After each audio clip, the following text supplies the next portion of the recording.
This video is sponsored by K&F Concept. I've had plenty more time now with the Lumix L10 and I've been using it as an everyday carry for basically every day for over a month now, so I'm ready to share my more in-depth thoughts. We're gonna have the good, the bad, and the overreaction. Let's start with the good. So, I've just moved house, new office, yay!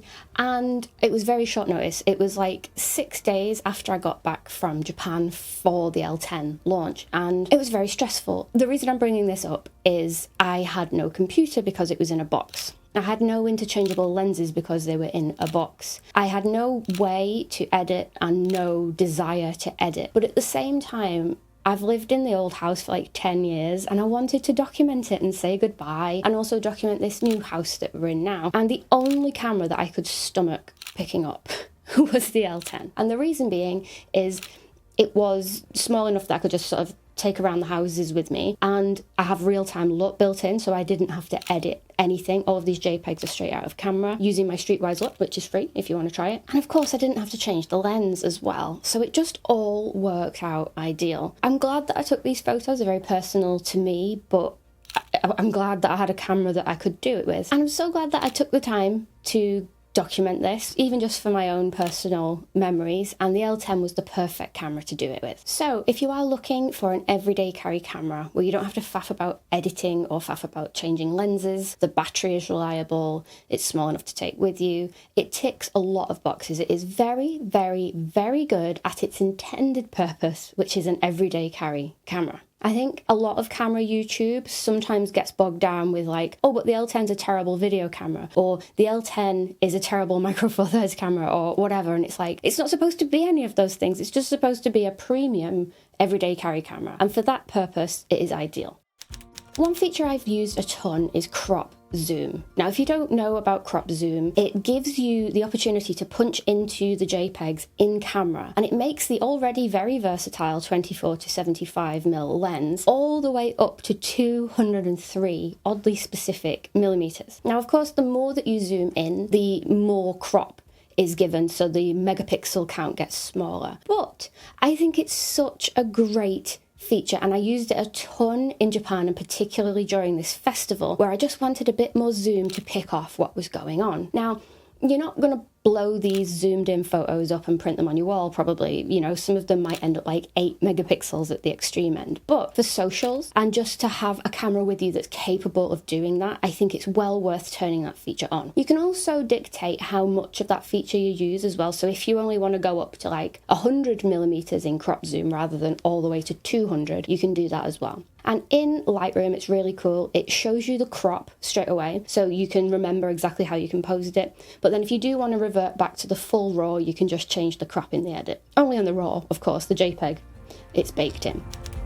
Now, I've watched many a video and read many an article on the Lumix L10, and the general consensus is that the lens has been improved upon. Keeping the dust out of the lens, they have sort of re-engineered the lens to make it a little bit better in that regard, because that was quite annoying on the older LX100 series of cameras. And also they've apparently tuned the lens in a way that Panasonic haven't told anyone exactly how, but they've tuned it to make it work better with the larger megapixel count. I wish Panasonic would release, you know, some more tangible data on this, because I think it's an important thing for people to know. In terms of dust getting into the lens, of course, myself and anyone else with this camera, it's way too early to tell if this is a problem. I'll do a year review and then I'll tell you what's what. But I will say, of course, there's no problems with it so far, and if they have made improvements upon it, then I'm sure it'll be okay going forward. One of the very best things about this camera, quite like the Lumix S9, is that you can really make the most of Real Time LUT. It's been in other micro four thirds cameras like the GH7, for example, but you're not really wanting to take the GH7 out for day-to-day photography. I certainly wouldn't. But the L10, I definitely would. There's so many great people within this community, and I just wanted to shout a few of them out. One thing, if you're coming from Fuji, or if you like Fujifilm colours, there is a product called Fujify.me,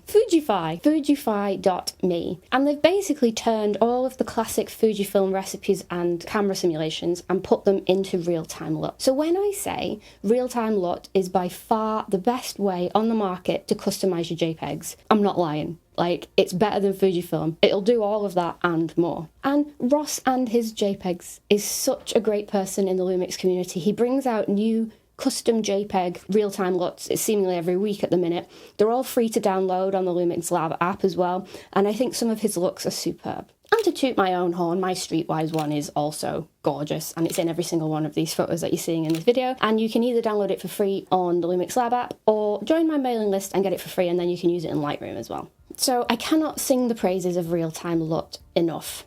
And the Lumix Lab app is superb as well. It connects very quickly. It's definitely, not even probably, it's definitely the best camera app that I've ever used, and I've used them all. And for some manufacturers, particularly massive ones, it's just inexcusable at how bad some of their apps are, and I'm really glad that the Lumix one is good. So for taking ready edited JPEGs off your camera, onto your phone, into the ether, onto social media, it's super seamless and really easy to do.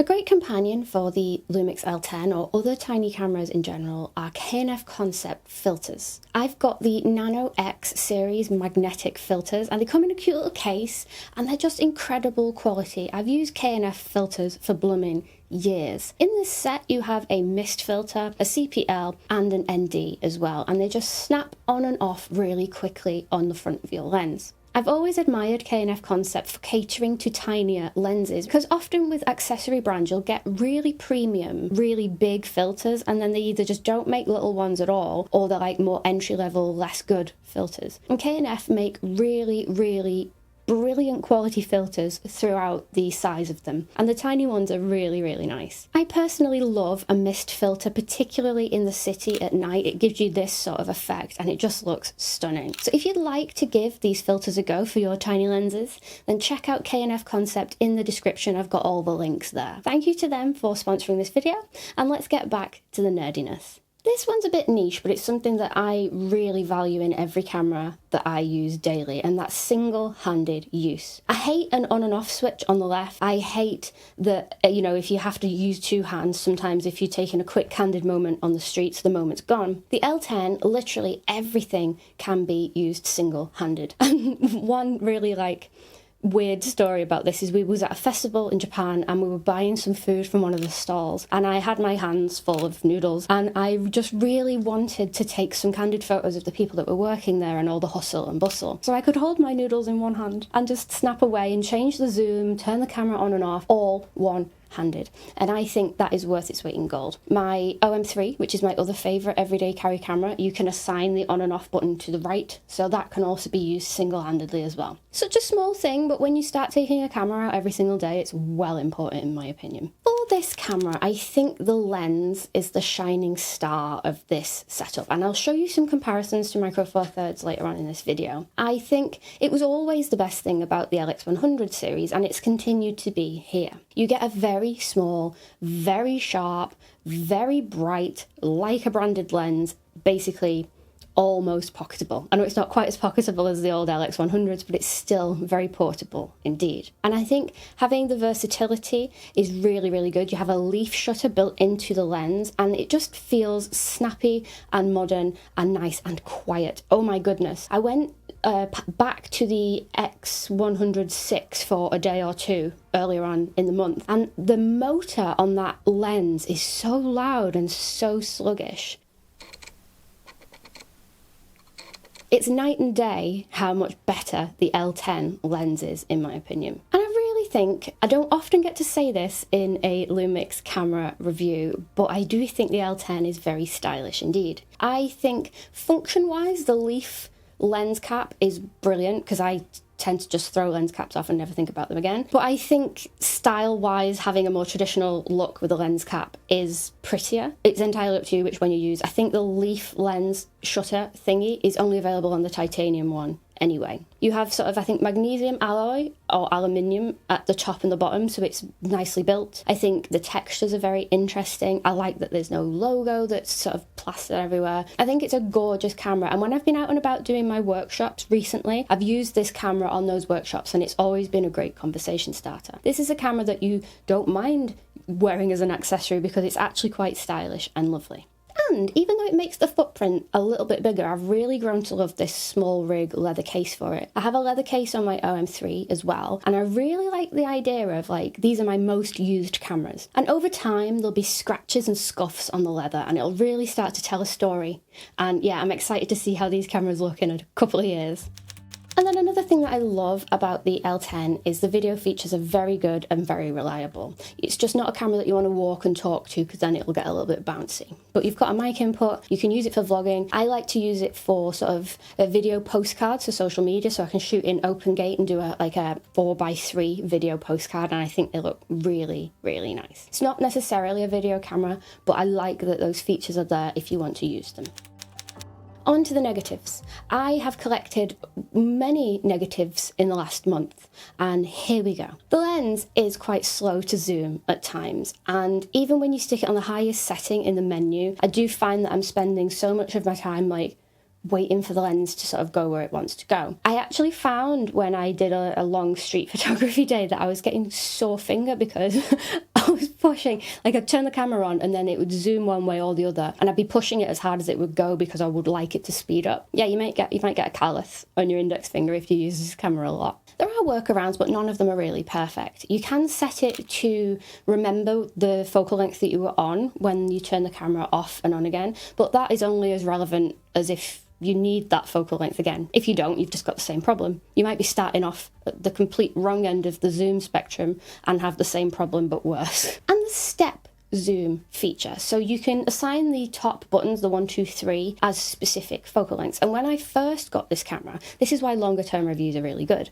When I first got this camera, I was like, bang, problem solved, love it. But there's a glaring problem with this setup. Yes, it will quickly snap you to these focal lengths, but once you're in those focal lengths, you can't blooming use the zoom rocker. I would love it if I could, quickly press number 3 and go to like 75mm, for example, and then be able to adjust it afterwards. In order to re-engage the zoom rocker, you have to go back to the dot on the dial. So I think good. If you want to really go out and test yourself and learn focal lengths, this lens is so good that you could basically see it as like, it's a set of 5 prime lenses in one. You could set it at 50mm and go out for a day and have fun. So it's good if you want to do that kind of practice. It's bad if you want versatility with the zoom, because as soon as you use that feature, the blooming thing's locked. And I didn't really understand how annoying that was in my initial review, but I do now.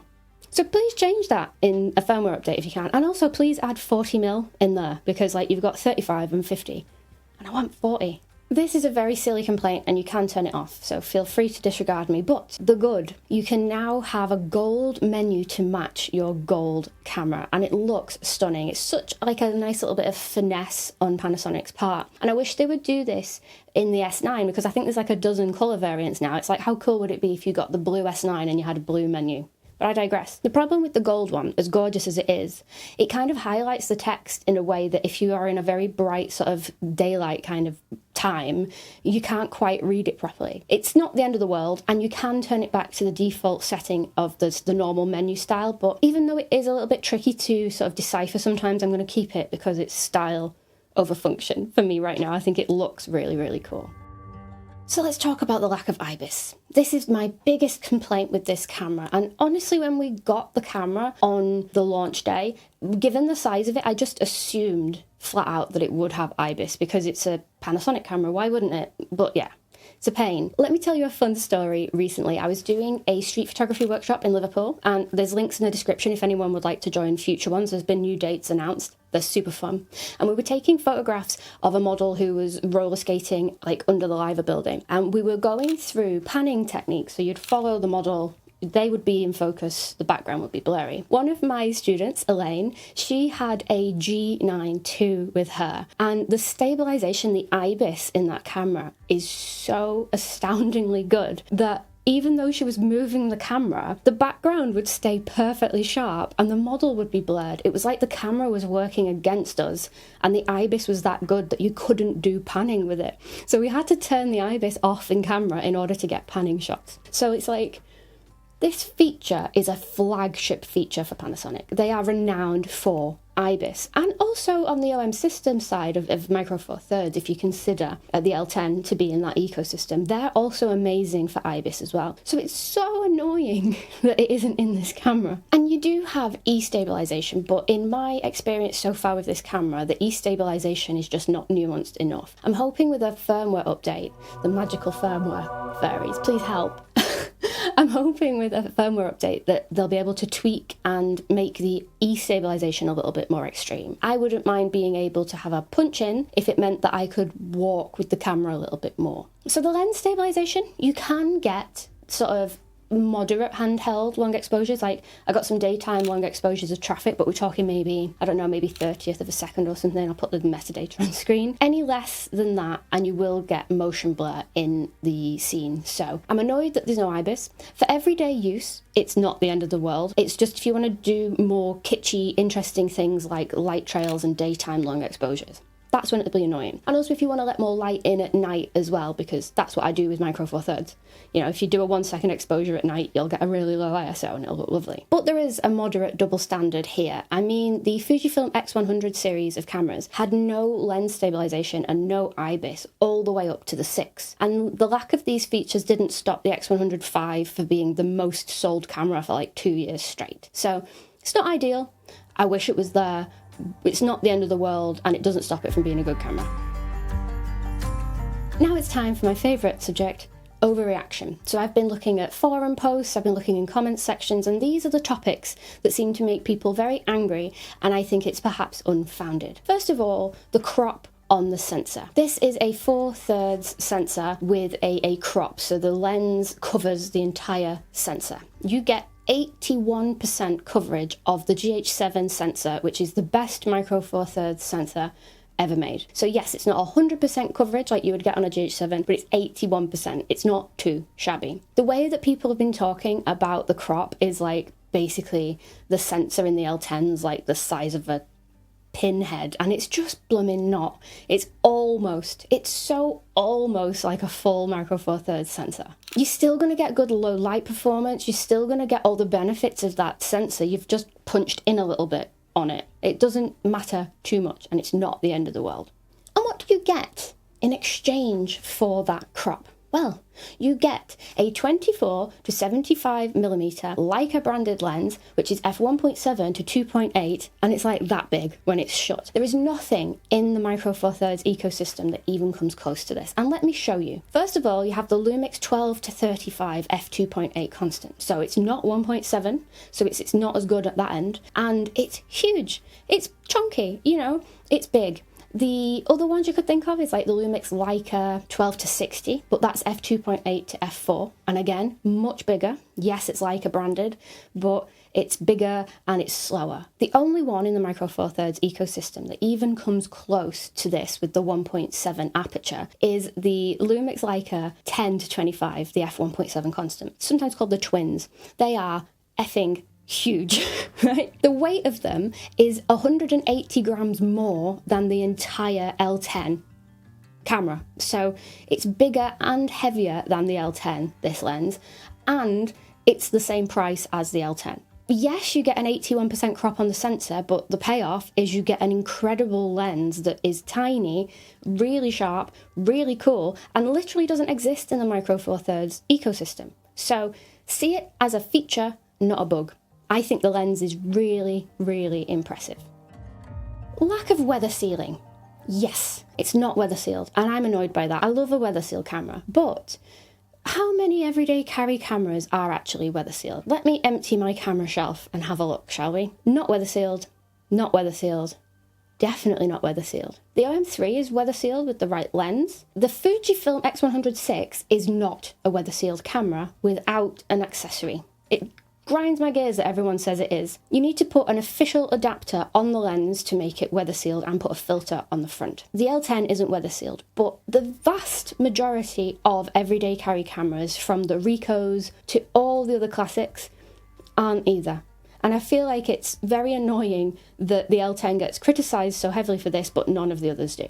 But the OM3 is stunning for this. Like, I've walked through a blooming waterfall with this camera. It is amazing. And it's one of the reasons why I love the OM3. It's stunning. It's an everyday carry camera that is seriously rugged. So if that's something that's a deal breaker for you, you know where to look. And the size, I shall not linger too much on this, but basically it's the same size as the X100VI. It's the same size as the S9. It's pretty much the same form factor as the Olympus Pen F, which is largely considered one of the classic everyday carry cameras, and nobody moans about the size of that one. Yes, I would like it to be smaller. I mean, the original LX100 footprint is gorgeous and it's wonderful, but the battery's tiny, it's got older processors. I mean, bear in mind the L10 has the same processor as the S1 II. Like, it's a high-end camera with a lot of power in it. You ain't gonna get that much smaller than it is. And again, not pocketable. Never in my life have I said this is pocketable. It would look stupid in someone's pocket. But is it portable? Is it carryable? Could you put it on a neck strap and go about your day?